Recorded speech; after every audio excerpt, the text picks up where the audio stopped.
አራዳ ቅዳሜ እንደቀጠለ ነው አሁን ደግሞ የሳምንቱን አራዳ ዜናዎች ይዘንላችሁ ቀርበናል እነዚህን ባለማችን ላይ የተሰሙ ኡነተኛ ዜናዎችን እዚህ ጋር ሰዎች ማስተዋል ያለባቸው ኡነተኛ ዜናዎችን ከቀልድ ጋር አዋስተን ይዘንላችሁ ምን ቀርበው እኔ ናትናኤል አብርሃምና እኔ ናሆም በየነ ወደ ዜናዎቹ እናልፋለን ፖሊስ 4 ባሎችን ድል ባለ ሰርግ ያገባችውን ሴት አሰረ ይመስለኛል ያስገረማቸው ድል ባለ መሆኑ እንጂ ሰርግ መሆኑ አይደለም ማለት ትንሽ አፈር ብትይስ ብለው ጭራሽ ድል ባለ ይመጣሽ በየአደባባዩ ብለው እንግዲህ እንስቷ ባሌ ለኔ ጊዜ ስለሌለው ተጨማሪ ባላገባ ተገድጃለሁ ብላለች ታዲያ እሺ ተጨማሪ ቢሆን 3 ያስጨምራል እኔም እሱን ያልኩት እሱ ስራ ሲበዛበት እሷ ማግባቱን ስራ አረገችው እና እንግዲህ እሱን ትክክል ሆኖ እኮ አይደለም አይደል እንደው በቃ ስራ ይበዛበት ምናምን እንላለን ችላ ማለት የለበትም ግን እንደው እንዴት 4 ጨመርኩ ትላለች እንግዲህ የ35 ዓመቷ ቻይናዊት ባለትዳርና የአንዲት ሴት ልጅም እናት ነበረች ባለቤቴ በቢዝነስ ስራ ምክንያት ሁሉ ጊዜ አብሮኝ አይኖርም ይሄን ያደረኩት ብቸኝነቴን ለማስወገድ ነው ያለችው ልጅ አላታን እኔ እንደውም ይሄን ሁሉ ይዘሽ ከሆነ ይሄን ሁሉ ማለት ምን ያህል ብቸኝነት ቢሰማሽ ነው በአራት ወንድ በጣም ነው በቃ ብቸኝነት የሚሰማት ደበረሽ እና እንግዲህ ብዙ ሰዎች ያሉት ጥሩ ገቢ ያላቸው እና መልካም የትዳር ህይወት እያላት ለምን ተጨማሪ 3 ባሎችን አገባች በሚል እንግዲህ ቻይና ላይ ጉዳዩ መነጋገሪያ ሆኗል ፖሊሶችም ይዘዋታል እኔ ምንድነው ምለው መርማሪው ራሱ አሁን ብዙ ካወራችሁ አረቺ እንዳታገባኝ ልታሳምነው ይመስላል ድል ባለ እና በጣም ደግሞ ትልቁ ጥያቄ እዚህ ጋር መሰለ ወንዶቹስ ነው ወንዶቹስ እንዴት ነቃ ደንገጥ አላሉም ነበር የኔ ጥያቄ ደግሞ እና መልሱ ምንድነው የተባለው ይቺ እንስት ተክለሰውነቷ ውብ በመሆኑ ወንዶቹ ብዙ ሳያጠኑና በፍጥነት እንዲያገቧት እንዳደረጋቸው ተገልጿል እሱ ብቻ ግን አይመስለኝም መደግሰው ራሷን አትመስልሽ ወጪ አለ በራሷ አብር ሲሆን እኔ ወንዶች ቀልብ ግዙ ይላሉ ተክለ ሰውነት ብቻ አትዩ ቼክ እንኳን አላደረጉም ሌላ ሰው ይኖራታል አይኖራትም ቢለው ሳያጣሩ እንግዲህ እንስቷ 4ቱንም ባሎቿን ፕሮግራም በማውጣት ታገኛቸው ነበር ተብሏል ልክ እንደ ትምህርት ቤት አንደኛ ፔሪድ ሁለተኛ ፔሪድ እንደሚባለው ታደርግ ነበር ተብሏል እና ቀድሞ የነበራት ጋብቻ እንዳይታወቅባትም ሌሎቹን ጋብቻዎቿን ከማዘጋጃ ቤት ውጪ ባለ ስርዓት ነው የፈጸመችው ኦኬ ያው በወረቀት እንዳትያዝ ማለት ነው በወረቀት እንዳትያዝ ማለት ምንድነው እኛ ምናቀው አራርቆ ሞለድ ነው እሷ አራርቆ ማግባት ነው አያራራቀሽ ነው እንግዲህ በሰርጎቿ አለትም በጣም ይገርመው በሰርጎቿ ነው በሰርጓ ይባል ነጠላ አይደለም እሷ ብዙ ነውና ጓደኞችና ቤተሰቦች ሆነው በሰርጉ ላይ የሚተውኑ ሰዎችን አዘጋጅታለች ነው የተባለው ካስት ኤጀንትም አለ እኔ እንኳን ታሰረች አልኩ ባይዘው ማለት አሁን እንደውም ትንሽ የሚያስፈራው እዛ ደግሞ ታራሚዎቹ እንዳታገባ ለምዶባት እንግዲህ ተያዘችውን ስታ ለአንዱ ባሏ ነው መንትዮቹን እንዳረገዘችለት እና መውለድ የምትፈልገው ወደ እናቷ ቤት በመሄድ መሆኑን በመናገሯ ምክንያት ነው ነገሩ ጥርጣሬ ውስጥ መግባት የጀመረው እንግዲህ የሕክምናና ሌሎች ወጪዎቿን እንዲሸፍን ያው ይጠየቃል ብር ላክ ይባላል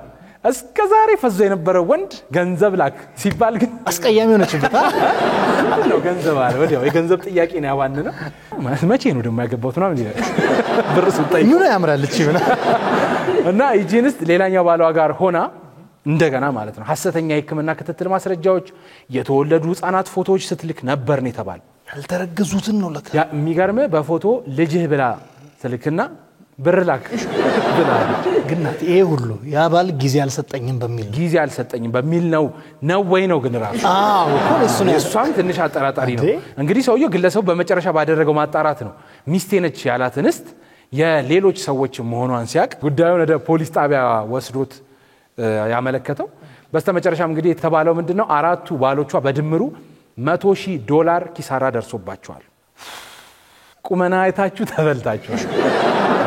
እንግዲህ ታስራለች በስተመጨረሻ ግን ብሪታንያ በቤተ ሙከራ የተቀነባበሩ ምግቦችን በሚቀጥሉት 2 ዓመታት ውስጥ ገበያ ላይ እንዲቀርብ ፈቃድ ልትሰጥ መሆኑ ተሰምቷል ይኸውልህ ከማሳ ወደ ምሳ ቀርቶ ከላብራቶሪ ወደ ትሪሊዮን ኦኬ የተቀነባበሩ ናቸው ምግቦች ላብራቶሪ ውስጥ ተሰርቶ ነው የሚቀርብልህ እንግዲህ የሀገሪቱ የምግብ ደረጃዎች ኤጀንሲ በቤተ ሙከራ ውስጥ የሚመረት ስጋ የወተት ተዋጽኦ ስኳርና ሌሎች ምርቶችም ለሰው ልጆች ፍጆታ እንዲውሉ ከተጠበቀው ጊዜ ቀድሞ ፈቃድ እንደሚሰጥ አስታውቋል ሳይንስ እንግዲህ ባቄላ ስጋን ይተካላል ገባ አይደል ያኔ አንስቃል አሁን ተሻሻለና የምን ቄራ ስጋን በቤተ ሙከራ ብሎ አስባውን ክሊኒክ ልንሰለፍ ነው እንግዲህ አሁን በጧት ሄደን ማለት ነው ሉካንዳ ቤት ይቀርብ ላብራቶሪ ነው ስጋ አልደረሰም ምናምን እየወጋውት ነው እንግዲህ ኬሚካላዊ ተክሎች ውስጥ ከሚገኙ ሴሎች የሚበቅሉት የቤተ ሙከራ ምግቦችን በማቀነባበር ብሪታንያ ከቀዳሚዎቹ ሀገራት ተርታ የምትመደብ ቢሆንም በተለያዩ ህጎችና ቁጥጥሮች ምክንያት ምርቶቹን ወደ ገበያ ማቅረብ አልተቻለም በፊት ማለት ነው ኦኬ አይየውል ከተክሎች ነው የሚሰሩት ገባ የሆነ አበባ ጎመን አስገብቶ የዶሮ ቅልጥምና ሊሉ ነው ላብራቶሪ ገባ የዶሮ ቅልጥም ይወጣል ማለት ነው እንግዲህ ሆኖም ለውሻ ምግብነት የሚውል በፋብሪካ የተመረተ የስጋ ውጤት ባለፈው ወር ለመጀመሪያ ጊዜ በብሪታንያ ለገበያ ቀርቧል ይኸውልህ የሰው ልጅ እንዲኖናት ድሮ ይኸውልህ ውሻ ጫካ ውስጥ ያደነ ነበር የሚበላው አመቶ ያላምደውና ከተክል የሚሰራ ስጋ አርጎ ቬጂቴሪያን ያደርገው በሰላም ሀገር ግን የኛም ሀገር እንዲናልኩ እኛ ሀገር ደግሞ ፍርፍር ተዋተነስተውቸው ድርቆሹን ይበላል ከዛ መሳዛት ምስር ጥንት ጫካ ስጋ ነበር የሚበላው ይሄን ካልከገል በነገራችን ላይ ውሻ የመጀመሪያው ለማዳ እንስሳ ነው ከኔ ቀጥሎ ማለት ነው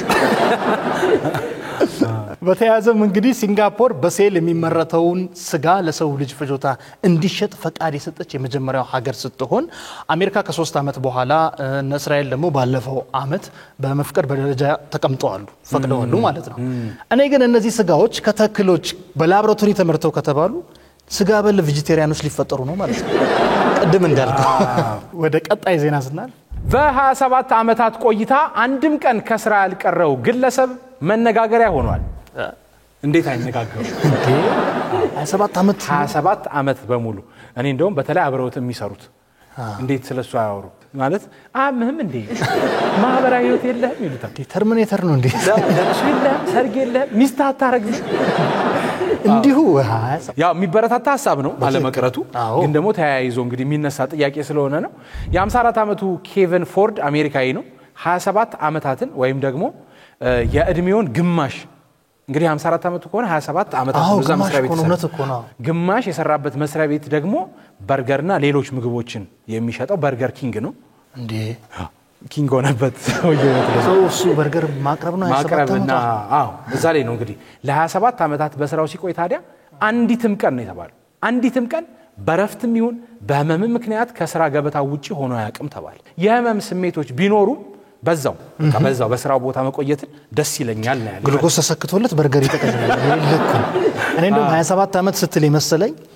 እና ማንዴላ የታሰሩበት እስር ቤት ጠባቂ ነበር ያው ስለማይንቀሳቀስ አብዛው ቁጭ ብሎ እንዴ አሁን ምን መሰለህ እኮ ነው ስታገኘው ዳይፐር አድርጎ ሆዱን አሞት ምን ያረጋ አንቺ ብላናት እንግዲህ ሰውየው በዚህ ሁኔታው ቢሮ እንዳይቀበር እንፈራለን እየሞተራታው እንጂ በቃ ሩጫዬን ጨርሻለሁ መጨረሻ ላይ እንትን ነው እንጂ የቢሮውን ቆይታ ጨርሻለሁ ያው ሰው ይዘራው ነው የሚያጭደው እንግዲህ ታዲያ ይሄ ታታሪና ጎበዝ ሰራተኛ ኬቨን ይሄን ትጋት የተመለከተው መስሪያ ቤቱና የሥራ አጋሮቹ በስራው ላይ ላሳየው ጥንካሬ ብርታት የሆነው ዘንድ ብለው በጥቃቅን የስጦታ ዕቃዎች አንደኛው የፊልም መመልከቻ ትኬቶች እኔ ባይዘቤ ትኬት መስጠት ማለት ራሱ ቤት ሂድ ማለት እሱ ሰጥተውታል ግን እነሱ አክብረው ነው እንደገና ሌሎችም ደግሞ ሽልማቶች አድርገው ኬቨን ይሄ ሲደረግለት ተንቀሳቃሽ ስልኩን ያነሳና እያመሰገነ ኢንተርኔት ላይ ይጭነዋል ኦኬ ጉዳዩን ማለት ይሄን እየተደረገለት እያመሰገነ ከዛ በኋላ ነው እንግዲህ የዚህ ሰው ህይወት የተቀየረው የተባለው የተመለከቱት ሰዎች ይሄ ዕውቅና ለዚህ ትጋት ለዚህ ልፋት ያንሳል የሚመጥን አይደለም እና በረታታው ብለው ጎፈንድሚ ከፈቱለት ሌላ ስራ ጎፈንድሚ የከፈተችው ልጁ ነች እና እንግዲህ በልጁ ጎፈንድሚ አካውንት ተከፍቶለት ከዛ በኋላ ነው ገንዘብ የተሰበሰበለት ከወለዱ አይቀር እንዲች አይነቷን ሞለር 450,000 የአሜሪካ ዶላር በላይ ነው የተሰበሰበለት በጣም ያውን ካሰው ያ7 አመት መስራቱ እንኳን አልቀር እና ለሰውየው ደግሞ የገንዘብ ችግር ነበረበት ያው ስራው ትልቅ ብር የሚያስገኝ ስላልሆነ በዚህ አጋጣሚ እንግዲህ ህይወቱ ተቀይሮለት ትልቅ ትምህርት ነው ግን እኮ በነገራኛ ቀልዱናል ነው እንጂ በስራ ገበታ ላይ እንደው የረፍት ቀንን አትንካ ግን በዋናው ጊዜ ላይም አለማባከን ሻይ ሰዓት ሳትል ምሳ ላይ ናቸው ስብሰባ ምናምን ሳትል ተችልም ተሻይ በዛ ሳትል መገኘት የሚበረታታ ሐሳብ ነው ወደ ቀጣይ ዜና እናልፋለን ወንድሟን ለመሞሸር 12 አመታትን ተክታ ገንዘብ የቆጠበችው ቻይናዊት ምስጋና የተቸራት ነው 12 አመት ተክታ ቆጠበች ወንድሟን ለመዳር እሱ አይቆጥብም ነው ያሪፍ ነው አሪፍ እኔ ታውቂውለ ከምስጋናው በላይ ግን የሆነ ያደነቋት ሰዎች ብር ሰብስበው ቢሰጡት ልክ እንደገድሙ ጎፈንድም ያደርገው ብዙ ለፍተሻል ቢሏት ብዙ ዳዎቿን ተከፍላለች ለድንኳን ለምን ያወጣችውን ትሸፍናለች ብዬ አስባለሁ ታናሽ ወንድሟ አግብቶ ጎጆ ይቀልስም ዘንድ በርትታ ቆጥባለች የራሷን ነገር በይደራ ቆይታ ለወንድሟ መታተሯ ተዳሪ መሰረት ዘንድ ሀብት ልታስይዘው ገብቷል ሀብታም እንዲሆን በተዳር ነው ተብሏል ይሄ የብረት መዝጊያ የሆነች ማለት ይችላል ስላላገባው ነው እንዲህ ስሜታው ይመጣ አዎ ግን ለራሷን ህይወት ማቆሟ ደግሞ ትንሽ ጥያቄ ይፈጥራል አይደለ የራሷን ነገርም አብራ ብታስኬደው አሪፍ ነው እኔም ምን መሰለ ያሳሰበኝ እሱ ብቻ ሳይሆን ወንድሟ ግን ካገባ በኋላ ሚስቴን አትናገሪ ምናል ይችላል ትልቁ ፔንፉል እሱ አሁን እንደዚህ ተድሮ አንድ ሆነናል ነው የሚለው አንድ ሆነናል እንግዲህ ካም በኋላ እስቲ አረፍ በይ ምናምን ይላል እሱን ከባድ እሷም ግን የህትነት ግን አሳይተዋለች ቻይና ውስጥ መነጋገሪያ በመሆን አድናቆትን አትርፋለች ብዙ ሰዎች አድንቀዋታል በርቺ ነው እንግዲህ እኔ ግን የገረመኝ ምን መሰለ ወንድምየው እህቱ ባትቆጥብለት ቆሞ ሊቀር ነበር ወይ አንቺ ካልቆጠብሽ እኔ አላገባም እኔ ብር አላገባም አላወጣም ምናምን ብሎ አይንቀሳቀስም እንዴ ነቃበል እንጂ ሚስተር ያን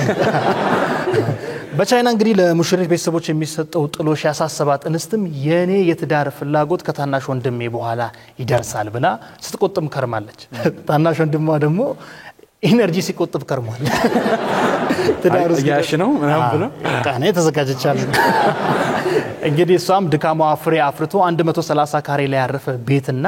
መኪና ገዝታለታለች አይ ደስ የሚል ነገር አዎ እንግዲህ የምትሰራበትን ምግብ ቤትንም በስጦታ መልክ አሳልፈው ሰጥቷለች ግን ምትገርም ናት ሞት ነው ይመስለው እሱ ያባል በቃ ምናምን ብላ ከለኔ በእህት ማስከለች እናት ነው የምትመስለኝ ገብቷል ያላትን ነገር ስጥተን ያደረገችውና እኔ ለራሴ ቤትም ሆነ መኪና መግዛት አላሰብኩም የምትለው ወጣት ለ12 አመታት ለወንድሟ ጥሎሽ የሚሆን ገቢን ስትቆጥብ ለራሷ አዲስ ልብስ ለመግዛት እንኳን ተሳቀቅ ነበር በራሷ ብር በጣም ግን ለወንድሟ ያላት ፍቅር ወንድምዬ የሚዳረው ለማን ይሆን ያስብላል ገባ ይሄናል ኢንቨስት የሚደረግበት ልጁ የሚመሰረተው ትዳር ሳይሆን ትርፋማ ቢዝነስ ነው ወይም የሚልም ጥያቄ አክሲዮን ሰራርታ አንቺስ መች ለማግባት አሰብሽ ተብላ ስትጠየቅም አሁን ጊዜው አይደለም ወንድሜን መጀመሪያ ለዳር የሚል መልስ ነው የሰጠችው ምናልባት እንግዲህ ወንድምየው ካገባ በኋላ ለህቱም እንዲቆጥብ ብላም ሊሆን ይችላል አሁን አስብላ ግን ያስፈራውም ራሱ ይሄ ነው እኮ አሁን እሷን የሚያገባት ሰው ይራስ ሊፈራ ይችላል ለወንድሙ ያላትን ፍቅር አይቶ መኪና ገዝቶ ሲመጣ ሰጠውት ያምጃል እንጃል ይችላል በነገራችን ላይ የጥሎሽ ነገር ሲነሳ ለቻይናውያን ሙሽሮች ብሶት ነው የሚሰማው ብሶተኛ ሆነዋል ምክንያቱም የሙሽሪትን እጅ ይዞ ለመውጣት የሚጠየቀው ጥሎሽ ከአመት አመት እየጨመረ መምጣትም በርካቶች ትዳርን እንዲርቁ አንዱ ገፊ ምክንያት እየሆነ ነው ገብቷል ለምሳሌ ያክል በ1960ዎቹ ዘመናዊ የአልጋ ልብሶች ለጥሎሽ ይቀርቡ ነበር በ80ዎቹ ደግሞ እንደ ቴሌቪዥን ፍሪጅ ያሉ ኤሌክትሮኒክስ እቃዎች ለጥሎሽ ቻይና ውስጥ ነው እማ ፍሪጅ ይፈልጋሉ ቴፕ አለን ምናምን ያበረክቱ ነበር ግን አሁን ላይ ምናልባት ደግሞ በእንደ ቻይና ከሆነ እስቲ ኢትዮጵያ የሰራው መንገድ አሳይ ምናምን ለጥሎሽ እናም ሀብት ያላከበተ ቻይናዊ የማግባት እድሉ እየተመናመነ በመምጣቱ ጥሎሽ የማይጠይቅ ቤተሰብ ያላትን የትዳር አጋር ፍለጋ ወደ ጎረቤት ሀገር ስደት ጀምረዋል ጥሎሽ የማይፈልግ እንዲሁም ማገባት ይያሉ ዝም ብለው ወደ ኢንዶኔዥያ ምናምን እየገቡ እቶቻችን ዳሩን ዜናዎቹ ይሄን ይመስላሉ የሳምንቱ አራዳ ቅዳሜ አራዳ ዜናዎች እነዚህ ነበሩ ቀጣይ ሳምንት በሌሎች ዜናዎች እንገናኛለን ፍቅርና ሰላም ለሀገራችን ሳቅና ደስታ ለህዝባችን አራዳ ቅዳሜ ይቀጥላል